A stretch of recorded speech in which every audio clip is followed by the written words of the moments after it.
There's a strong mix of Steelers fans and Browns fans in the city of Youngstown, Ohio, where I'm from, yes. But one backer of the Browns really stands out, and he has some story to tell. Our Mike Ruzzi found that fan, and he's joining us live from Heinz Field with the details. Good evening, Mike.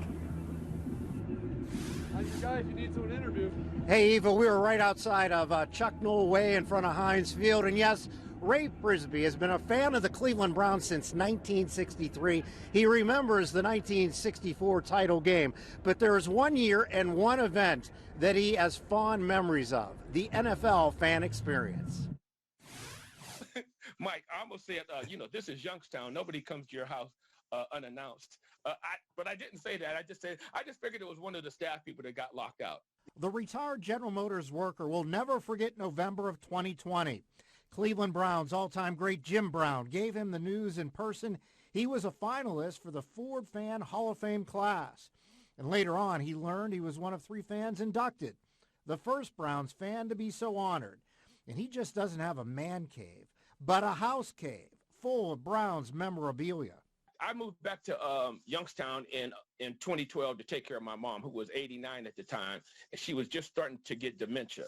So by the time the pandemic hit, she was well into dementia, and it was just me and her. And it was so stressful, the caregiving part, it was so stressful. The only thing that I could do for relief was I said, you know what, I'm going to do this room. And then I did the next room, and then I did the next room. And before you know it, I got 5 rooms done, and pretty much the whole house is a museum. Ray remembers the Steelers and Browns participating in a preseason doubleheader at the old stadium. The series ran from the 60s to the early 70s. He also has fond memories of the Browns' last NFL championship. I got pretty much the whole 64 championship team to sign it. Wow. And the last guy to sign it was the MVP, Gary Collins, and I had him draw on there because he ran that post pattern to death. Yeah, and so he did the little diagram and everything for me on it. He's watched many matchups between the 2 franchises, and one game sticks out, the Browns' 51-0 season-opening win in 1989. The game that you're talking about, I still have that on tape, and well, when it happened, I was probably watching it at least 3 times a week. Then it kind of just tapered off to once a week.